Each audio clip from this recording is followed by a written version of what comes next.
1세기에 예수님 주변에 참 인간적이고 연약함 때문에 자주 넘어졌던 한 사람이 있습니다. 또한 주님의 은혜로 끝까지 소명의 길을 걸어갔던 한 사람이 있었습니다. 요즘 시대에 살고 있는 지금 이 사람 얘기를 제가 하고 싶은 건 뭐냐 하면, 이 사람의 모습을 보면서 남 얘기 같지 않습니다. 이 사람의 이 모습을 보면서 어쩌면 우리들의 모습이 이 사람의 모습과 같지 않은지, 이 사람이 이렇게 좌충우돌하는 모습이 전혀 낯설지가 않습니다. 이 사람은 어떤 사람이냐면 날이면 날마다 물고기만 들여다보던 사람이었습니다. 근데 그가 예수님을 만나요. 그리고 인생의 반전을 경험하게 됩니다. 그리고 이 사람은 굉장히 다혈질적인 기질을 가졌습니다. 예수님을 만나자마자 어떻게 했을까요? 자기의 모든 금을 다 버려버리고 예수님을 뒤를 쫓는 결단을 내립니다. 그래서 예수님이 이 사람에게 이름을 하나 줘줘요. 그 이름이 뭘까요? 베드로라는 이름도 새로 지어줍니다. 기적 현장 가운데 자기가 기적을 행하는 것 같은 그런 중심에 서 있었을 때도 있고요. 12명 제자 가운데 종종 수제자라는 말을 듣기도 합니다.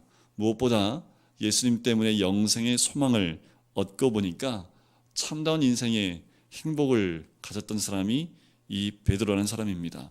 더 나아가서 가이사랴 빌립보에서 그 유명한 신앙 고백을 하지요. 그리고 예수님을 통해서 굉장히 복된 그 말씀까지 들었던 사람이 이 사람입니다.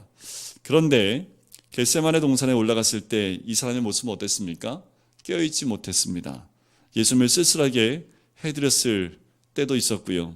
스승을 위해서 하는 줄 알고 칼을 들고 예수님 잡혀간다고 말고의 귀를 베었다가 되려 예수님께 책망을 들었을 때도 있고요. 심지어 닭 울기 전에 3번 예수를 부인하리라는 섭섭한 예언의 말씀을 들을 때도요, 베드로는 자기가 그렇게 무너질 줄 몰랐습니다. 예수님의 수자였고 예수님을 따라다닐 때에 그 많은 능력 가운데 있었던 이 사람, 그런데 철저하게 예수님께 등을 돌릴 줄은 자신도 몰랐다라는 거지요. 바로 이 순간 베드로는 자신의 진정한 모습에 직면하게 됩니다. 그리고 자기가 감당하지 못할 만큼의 무너지는 소리를 들으며 오늘 본문처럼 나가서 울며 또 우는 통곡의 모습을 오늘 본문에서 우리는 볼 수가 있습니다. 이제 이 베드로를 같이 보실 텐데요. 통곡하기 이전에, 부인했던 사건 전에 좀 더 뒤로 가면 예수님이 베드로가 3번 부인하리라고 예언하셨던 그 장면, 오늘 본문 말씀으로 한번 돌아가 보도록 하겠습니다. 마지막 만찬을 끝내시고 찬양을 드리면서 함께 제자들과 함께 겟세마네 동산이 위치한 감난산 안으로 밤중에 떠나는 장면입니다. 가는 길에 예수님이 제자들에게 하셨던 말씀이 오늘 본문 말씀의 27절과 28절 말씀입니다. 27절 말씀을 제가 한번 읽어드릴게요. 예수께서 제자들에게 이르시되 너희가 다 나를 버리리라. 이는 기록된 바 내가 목자를 치리니 양들이 흩어지리라 하였음이니라. 그러나 내가 살아난 후에 너희보다 먼저 갈릴리로 가리라 라고 말씀을 합니다. 다 버리겠다라고 얘기를 하지요. 어떤 말씀을 인용합니까? 스가랴 말씀을 인용해서, 그 스가랴의 예언의 말씀을 인용해서 너희가 다 나를 버릴 것이다. 어떻게 해요? 내가 목자를 치리니 양이 흩어질 것이다 라고 우리 주님 말씀하십니다. 그리고 연이어 말씀하신 28절 말씀에 그렇지만 내가 다시 살아날 거야. 그러니까 너희보다 먼저 갈릴리에 가 있을 것이다 라고 분명히 말씀을 했는데, 베드로는 이 부활에 대한 이야기, 28절에 대한 얘기가 전혀 귀에 안 들어온 것 같습니다.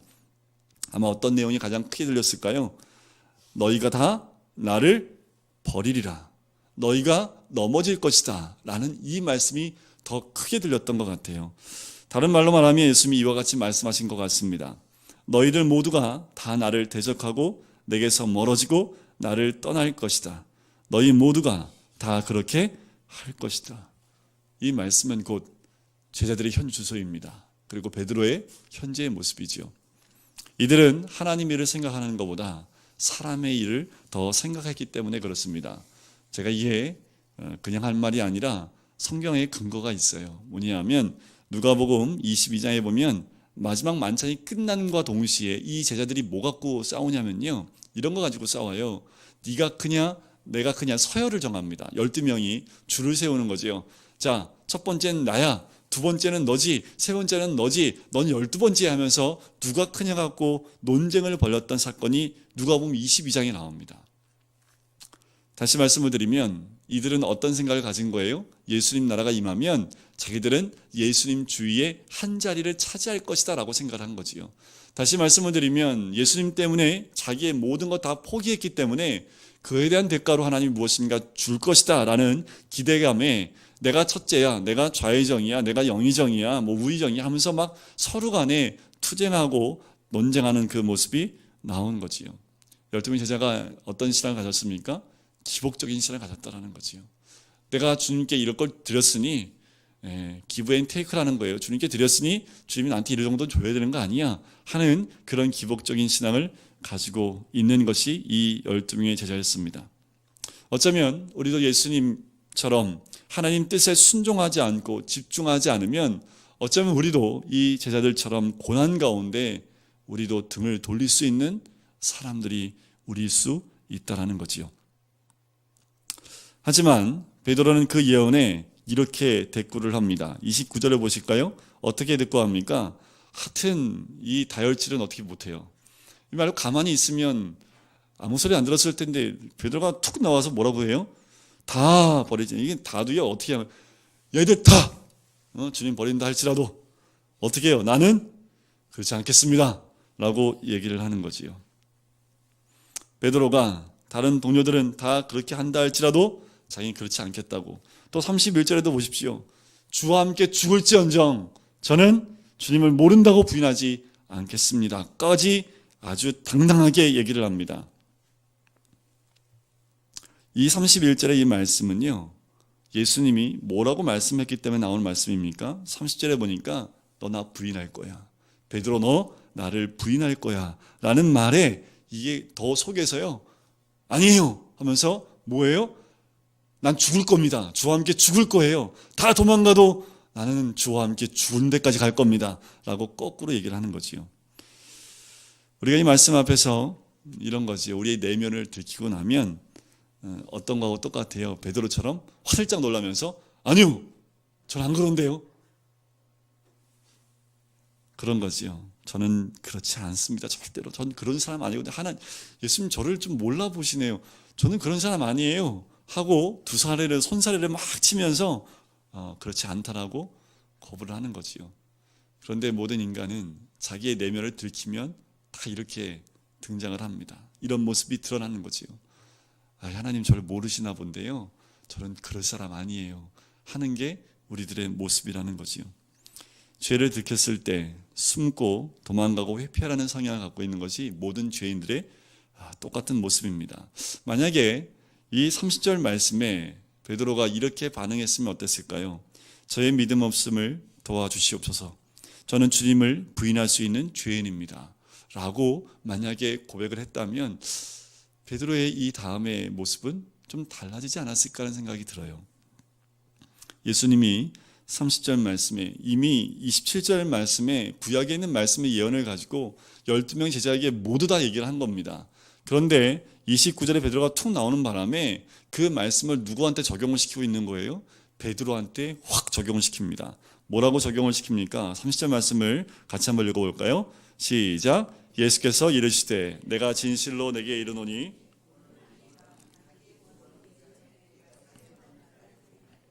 자, 그리스도께서 두 가지 말씀을 우리 베드로에게 합니다. 첫 번째는 뭐냐면 이 밤에 네가 나를 부인할 것이다 라는 거지요. 베드로는 너무 강한 자신의 의지 때문에 자기의 한계보다 더 넘어서서 앞장서 나가는 경우가 좀 있습니다. 그는 그의 충성이 필요하다면 죽음의 시련도 거뜬히 견딜 수 있다라고까지 얘기합니다. 주님은 베드로가 그렇게 말한 이후에 몇 시간 이후에 바로 부인하는 행동으로 나갈 것을 주님 말씀하고 계시는 거지요. 뭐라고 말씀하십니까? 닭 울기 전에 3번 나를 부인하리라. 자, 닭이 2번 울기 전에, 자, 주님이요 요 말에 베드로가 몇 시에 정확하게 예수님을 부인하는지 시간까지 말씀해 주셨어요. 뭐냐면요, 로마 사람들은 저녁 시간을 3시간 간격으로 구분해 놨습니다. 마태복음 14장에 보면 사경이라고 나오는데요, 1경, 2경, 3경, 4경 이렇게 로마 사람들 시간을 3시간 간격으로 구분하거든요. 저녁 6시부터 9시까지, 9시부터 12시, 12시부터 3시, 3시부터 6시까지 이렇게 1경부터 4경까지 시간을 구분하는데, 각 경마다 그 1경, 2경, 3경, 4경을 표현하는 말이 있습니다. 자, 오후 6시부터 9시까지는요, 보통 저녁 시간이라고 통칭해 얘기를 합니다.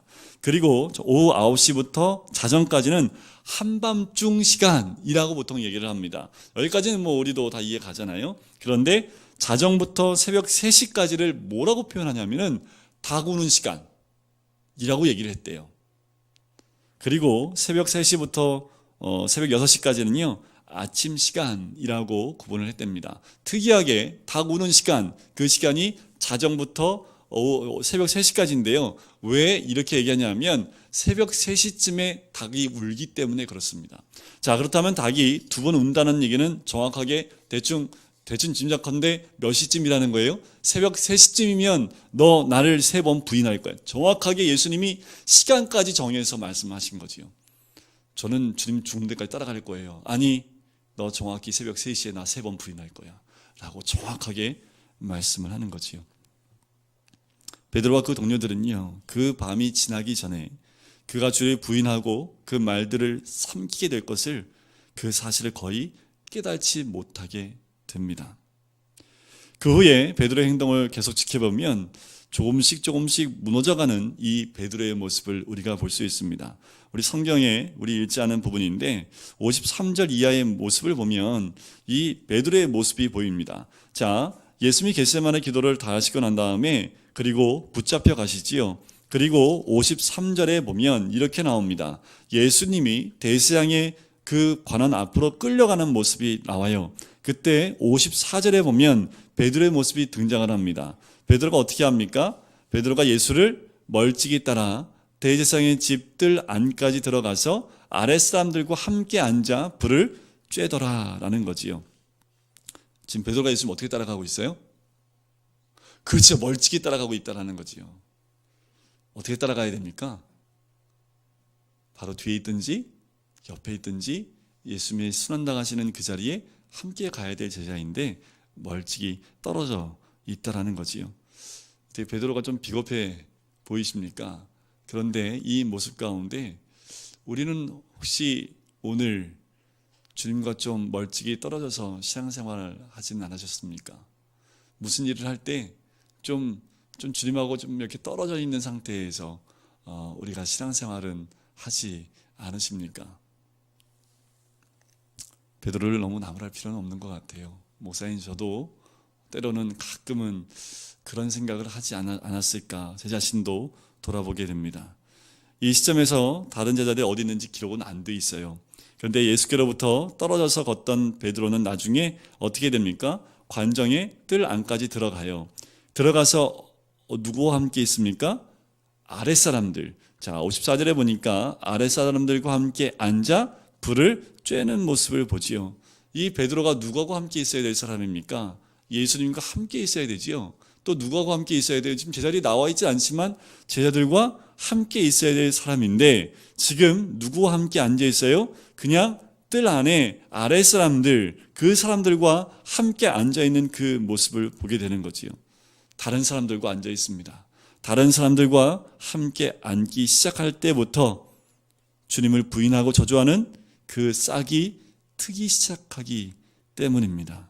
주님을 멀리하고 또 성도들과의 교제를 멀리할 때 반드시 우리는 누구와 가까이 할 수밖에 없을까요? 세상 사람들과 가까이 할 수밖에 없습니다. 우리가 예수님을 가까이 하고 예수님 믿는 사람들이 가까이 할 때는 별 문제가 안 되는데 예수님과 좀 멀어지고 또 예수를 믿는 공동체와 멀어지게 되면 자연스럽게 세상 사람들과 가까워진다는 거지요. 이럴 수 있습니다. 그들을 전도하기 위해서, 선교하기 위해서 그들의 삶 속으로 들어갈 수 있습니다. 괜찮습니다. 그런데 그게 아니라면, 선교와 전도의 목적이 아니라 단순히 그들과 친교하기 위해서 그들과 사귐 가운데 들어간다면 우리에게 무슨 영향을 받게 돼요? 그들의 가치관, 그들의 철학에 대한 그 가치관의 영향을 받을 수밖에 없다라는 겁니다. 주님의 제자들과 함께 있어야 할 베드로가 아랫사람들과 함께 앉아있는 모습을 보시면 여기서부터 베드로의 비극이 시작을 합니다. 아예 따라가지나 말지. 그죠? 따라가지나 말지. 멀찍이 서 있기나 하지. 왜 아랫사람들하고 앉아가지고 예수님을 모른다고 부인하고 저주하고 맹세를 합니까? 얼마 전만 해도 그 입술로 주는 그리스도시요 살아계신 하나님의 아들입니다 라고 고백했던 입술이 이제는 거꾸로 그 주님에 대해서 모른다고 부인하는 입술이 되었습니다. 복음서에 나타난 예수님과 제자 베드로의 생애를 전체적으로 보지 않으면 어쩌면 이 모습만 딱 보고 나면 우리가 어떤 생각이 드냐면 그럴 수도 있지. 이것만 딱 떼어놓고 보면 한순간에 베드로가 갑자기 이렇게 넘어진 것처럼 보일 수 있습니다. 하지만 그렇지 않아요. 베드로의 삶 복음서의 전체를 놓고 보면 이 베드로가 넘어지기 시작한 것은 이때 갑자기 넘어진 게 아니라는 거지요. 왜 베드로가 넘어졌을까? 몇 가지, 한 4가지 정도 이유가 있는데요. 첫 번째는요, 말씀을 지지도 안 들어요. 예수님 말씀하셨거든요. 분명히 3번이나 예수님이 고난을 받겠다, 그리고 죽고 다시 부활하겠다는 말을 3번이나 반복해서 얘기를 합니다. 그렇게 얘기하는데도 그 말씀에 귀를 기울이지 않아요. 오늘날도 타락한 주님을 떠난 사람들을 보면, 세속에 영합한 하나가 되어져 주저앉아버린 교인들의 모습을 보면 그 모습들 가운데에도 말씀에 귀를 기울이지 않고요, 말씀에 관심이 없습니다. 말씀이 삶의 생명과 능력과 소망으로 작용하고 있지 않은 사람들은 결국 베드로처럼 타락하는 그 자리에 갈 수밖에 없다라는 거지요. 두 번째는요, 기도도 안 했어요. 예수님이 좀 제발 기도 좀 해라. 안 하고 자요. 그러니까 예수님 뭐라고 합니까? 마음은 원이로되 육이 약하다라고 얘기를 하지요. 몇 번이나 예수님이 기도에 대한 촉구를 하십니다. 그런데 이 성경을 아무리 뒤져봐도 베드로가 진지하게 주 앞에 무릎 꿇고 기도하는 모습이 나오는 곳이 없습니다. 특별히 예수님의 겟세마네 기도 이후에도 무릎 꿇고 기도하는 모습이 전혀 나오지가 않아요. 복음서 어디에도 베드로가 무릎 꿇고 눈물로 통곡하며 하나님 앞에 무릎 꿇고 기도했다는 내용이 나온 데가 하나도 없다라는 거지요. 분명히 예수님은 기도하기를 원했고 기도하라고 얘기하셨지만 이들은, 또한 제자들은, 그리고 베드로는 기도를 망각하게 됐다라는 거지요. 지금 이 시대에도 기도를 망각하게 되면 우리도 그와 같이 넘어질 수 있다라는 거지요. 또한 세 번째는 시선을 주님께 두기보다는 사람에게 두었던 베드로의 모습입니다. 늘 동료들이, 제자들이, 다른 동료 제자들이 나를 어떻게 볼까, 세상 사람들이 나를 어떻게 볼까에 더 관심이 많았다라는 거지요. 오직 예수님께만 우리의 시선을 고정해야 되는데 베드로는 어때요? 동료들 가운데, 또한 예수를 따르는 그 수많은 무리들 가운데 나를 바라보는 모습이 어떨까, 그 시선에 더 관심이 많았다라는 겁니다. 우리 시선은 어디에 있습니까? 우리는 누구를 바라보고 있습니까? 이것이 중요하지요. 그리고 마지막, 어디에 주저앉아 있어요? 세상 사람들이 앉아있는 그 불신자들 속에 주저앉아 버렸다라는 거지요. 이것이 결과적으로 베드로로 하여금 주님을 부인하고 저주하게 만드는 주요 원인이 됩니다. 베드로가 예수님을 부인하고 저주할 수밖에 없었던 그 원인, 그의 삶에 품고 살았다면 오늘날 우리 삶에도 이런 원인들이 있을 수 있습니다. 말씀을 얼마나 가까이 하십니까? 얼마나 주님 앞에 무릎을 꿇으세요? 시선을 얼마나 주님께 향하고 있습니까? 우리 삶 가운데 이것을 돌아보지 않으면 어느 순간에 우리도 베드로처럼 세상 사람들이 있는 그곳에 그냥 앉아서 그들과 함께 있는, 그리고 그들과 교제하는 것을 즐기는 모습 가운데 우리도 넘어질 수 있다라는 겁니다. 베드로의 실패가 나의 실패가 되지 않도록 돌이키시는 우리 성도님 되시기를 주의 이름으로 축원드립니다. 여기에 그냥 베드로가 끝났으면 참 불행할 텐데, 그러나 감사하게도 베드로의 이야기는 이런 비극으로 끝나지가 않아요. 다시 이 베드로가 믿음의 자리로 돌아옵니다. 그러면 베드로가 돌아올 수 있었던 이유가 무엇일까? 이것도 한번 봐야겠지요. 우리가 넘어질 수 있습니다. 우리가 베드로처럼 예수를 모른다, 거부하고 부인할 수 있습니다. 하지만 거기에 머무르지 않고 돌이킬 수 있는 방법이 있다라는 거지요. 그 첫 번째가 뭐냐면 주님의 끊임없는 기도와 사랑 때문입니다. 누가복음 22장 32절에 보면 예수님이 베드로의 그 부인에 대한 이야기를 하시면서 이렇게 얘기하세요. 내가 너를 위하여 내 믿음이 떨어지지 않기를 기도하노니 너는 돌이킨 후에 내 형제를 굳게 하라는 거지요. 예수님이 기도해 주셨습니다. 그가 넘어지지 않도록, 그리고 믿음이 완전히 떨어지지 않도록 다시 회복하기를 위해서 예수님이 기도하셨다는 거지요. 그 말은 뭐예요? 예수님의 중보기도가 있었다라는 겁니다. 예수님의 이 기도대로 제자 베드로는 다시 죽게 돌아옵니다. 그리고 오늘 본문 마지막 절 14장 72절에 보면 그 일을 생각하고 울었더라 라는 그 말씀을 통해서 우리는 뭘 알 수 있습니까? 아, 베드로가 돌이켰구나, 베드로가 회개했구나 라는 것을 알 수가 있는 거지요. 이렇듯 기도는 하나님의 귀하신 은혜와 응답 가운데 임하게 되는 줄 믿습니다. 고대 중세로 넘어올 무렵에 이탈리아 밀라노에 한 교회가 있었습니다. 그 교회에 예배가 없었던 어느 날 한 여인이 예배당에 찾아와요. 그리고 예배당 한 구석에 앉아서 기도하기 시작하는데 기도하자마자 통곡을 하기 시작을 합니다. 5분, 10분, 15분이 지나도 계속 울면서 기도를 해요. 20분, 30분이 지나도록 통곡하면서 울고 있는 그 여인을 보면서 그때 그 교회 감독이었던 암브로우스라는 분이 있습니다. 이 암브로우스라는 분이 너무나 치근해서 어떤 상처받은 일이나 생각이 들어서 그 여인에게 다가갑니다. 그리고 부인, 무슨 어려운 일이 생기신 모양입니다 라고 이 감독이 질문을 해요. 그랬더니 이 여인이 이렇게 얘기합니다. 감독님, 우리 아이가 이단에 빠졌습니다 라고 이 여인이 이야기를 합니다. 그때 이 암브로우스 감독이 얘기했던 말이 그 유명한 말이 남아 있습니다. 뭐냐 하면 부인 걱정하지 마세요. 기도하는 사람의 자녀는 결코 망하는 법이 없습니다. 이 말씀을 합니다. 이 말을 듣고 이 여인이 힘을 얻지요. 이 여인의 이름은 뭐냐 하면 모니카라는 여인입니다. 이 모니카가 누구입니까? 어거스틴의 어머니지요. 이 모니카는 그 아들이 돌아오게 하기 위해서 눈물로 기도했던 그 어머니의 기도였습니다. 그리고 결국 어거스틴은 죽게 돌아오고 그리고 하나님 나라와 영광 위에서 쓰임받았던 귀한 아들이 되었다라는 거지요. 기도는 사람을 살릴 뿐만 아니라 돌이키는 역사가 있을 줄 믿습니다. 둘째는 주님의 말씀 때문입니다.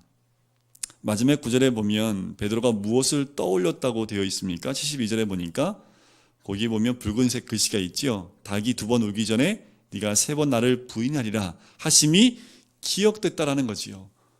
그래서요, 말씀을 많이 보셔야 됩니다. 말씀을 많이 암송하셔야 돼요. 왜요? 평소에 말씀을 가까이 할 때 받게 되는 축복 중 하나가 뭐냐 하면 삶의 결정적인 위기에 갑자기 말씀 하나가 탁 떠오르는 거죠. 삶의 위기 가운데 있을 때 갑자기 어렸을 때 들었던 그 말씀이 갑자기 이 뒤통수를 탁 때리면서 말씀이 떠오른다라는 거예요.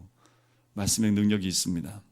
내 삶을 바로잡고 내 걸음을 견고하게 하는 그 계기가 바로 그 말씀 안에서 있기 때문에 그렇지요. 그래서 제가 얼마 전부터 청년들한테 매일 카톡으로 말씀을 보내주고 있습니다. 아침에 큐티하고 묵상한 내용도 보내주고 있고요. 읽든지 안 읽든지 일단은 던져놓고 보니까 읽으면 표시가 나더라고요. 봤더니 14명 다 읽어요.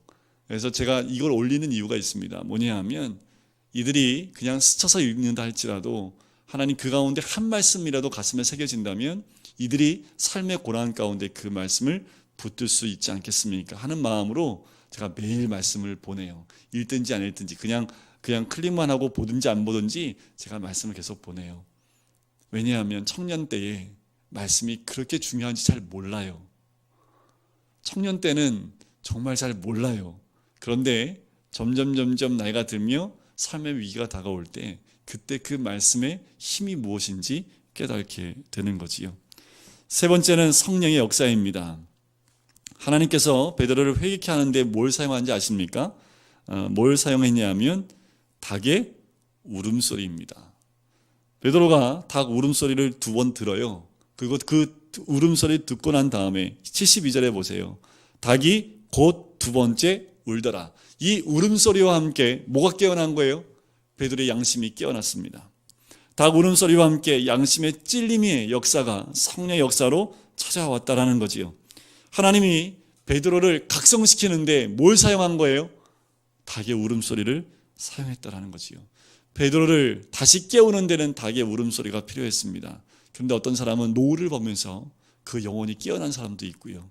때로는 이웃 사람의 충고를 듣고 난 다음 문득 삶의 모습을 깨닫는 사람도 있습니다.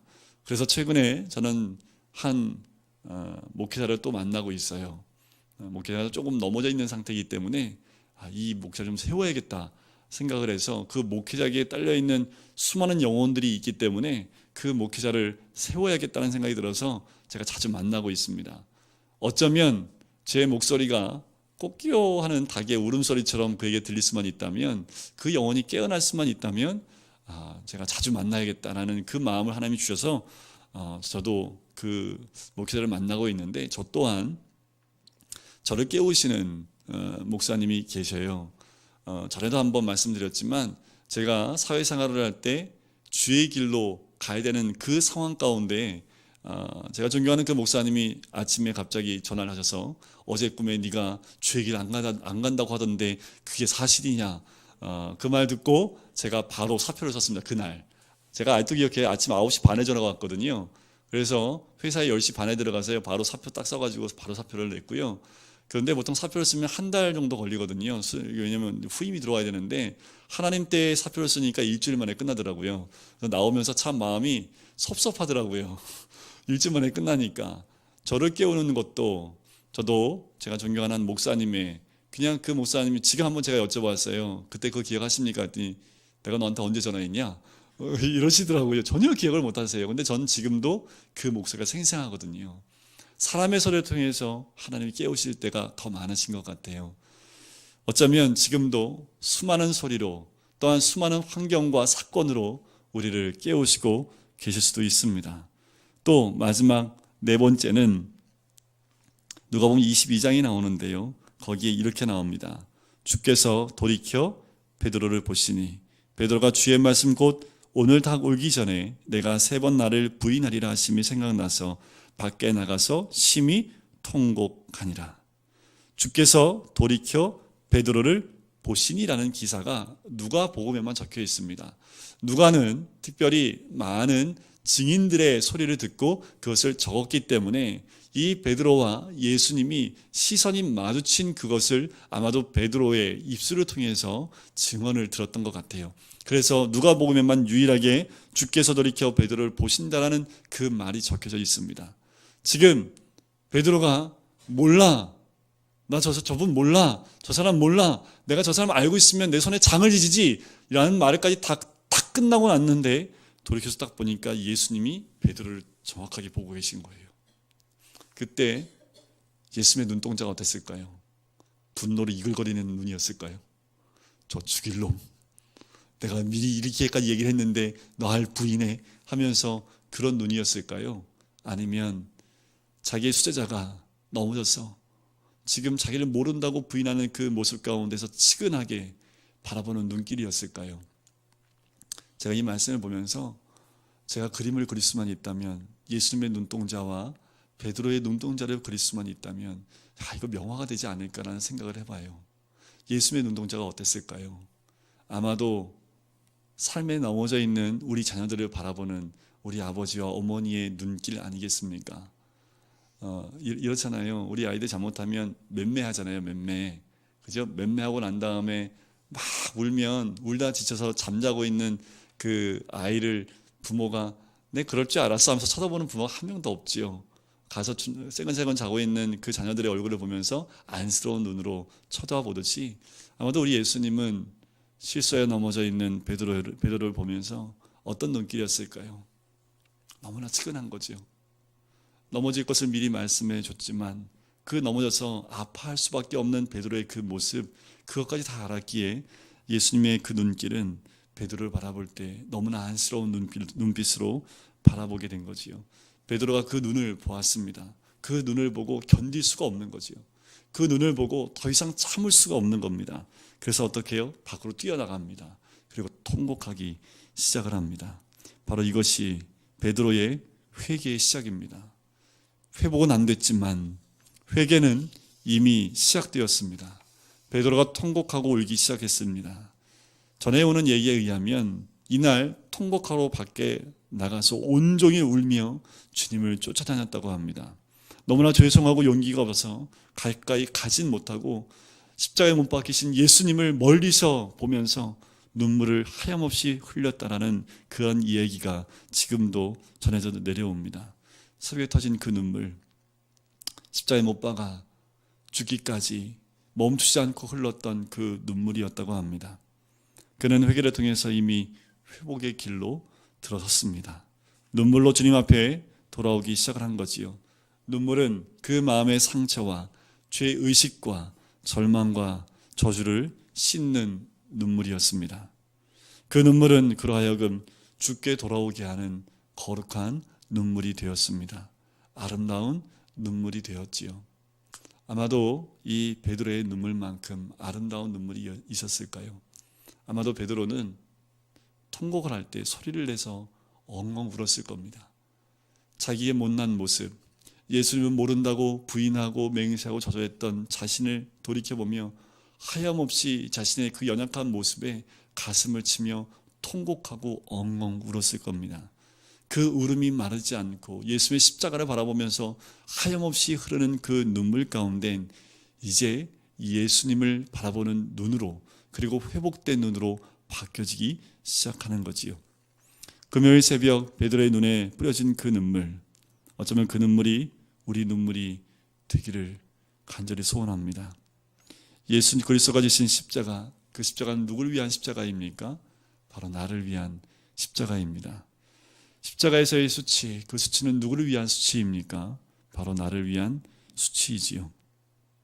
육신의 연약함 때문에 주인을 부인하고 저주까지 했던 베드로이지만 예수님의 사랑과 연민의 그 눈동자에는 더 이상 베드로도 버티지 못하고 그 가슴에 모든 것들을 다 내려놓고 그 인생을 다시 한번 새롭게 출발합니다. 저는 베드로 인생을 보면서 진정한 베드로가 제자로 성숙되어지는 시기가 3년 6개월이 아니라고 생각을 해요. 처음에 예수님이 베드로를 불렀을 때, 그리고 그 예수님과 3년 6개월 동안 함께 지냈던 그 시간이 베드로를 성숙시킨 것이 아니라 마지막 이 예수님 모른다고 부인하고 통곡하는 이 시간부터 베드로는 진짜 성숙하기 시작했다라는 거지요. 우리의 성숙은 여기에 있습니다. 내 죄를 부여잡고 주님 앞에 통곡하며 내 가슴을 치며 회개의 눈물을 흘릴 때, 그때 우리는 성숙하기 시작을 합니다. 회개의 체험을 통해서 한평생 주님을 온전히 쫓는 우리 모든 성도님 되시기를 주의 이름으로 간절히 축원드립니다.